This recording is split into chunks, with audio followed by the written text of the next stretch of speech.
Okay, time for sports now, and got our squad game, IU and Newcastle. This is a real treat. This is a real treat. Well, would you expect it to be anything less, really? Red-white scrimmage at Newcastle tonight for IU. On head was Bob Knight, his Hoosiers, and Dick Ray. Steve Alford didn't disappoint the near sellout crowd. Through 40 minutes of basketball, he dropped in 41 points. When he wasn't burying jumpers, he was dropping the ball off to someone who could. The send-off he got before Indiana's third preseason inter-squad scrimmage had to be added motivation. Moments after receiving that heartwarming welcome, Steve Alford was on the receiving end of a little good-natured humility from a coach who wants him to improve his defense. After Alford came up with this nice defensive play under the basket, Bob Knight had the scrimmage stopped to commemorate the accomplishment.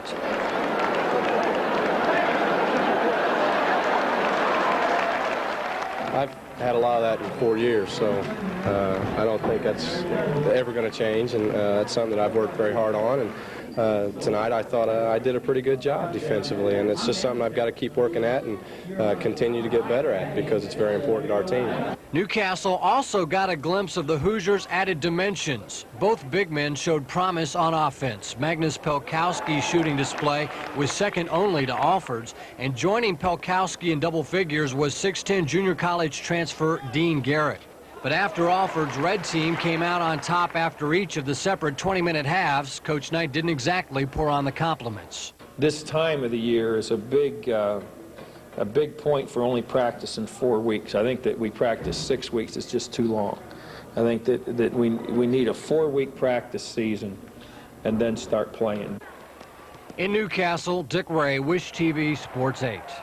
Pro basketball tonight, Pacers playing in Sacramento and losing 33-29 in the second. No word yet on whether or not Jack Ramsey's had Wayman Tisdale sign the floor in Sacramento.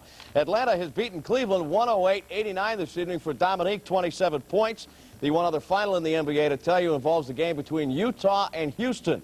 Let's go to the Summit, pick it up with the Rockets in the home white, and Hakeem Olajuwon showing a depth and a dimension in his game we haven't seen before.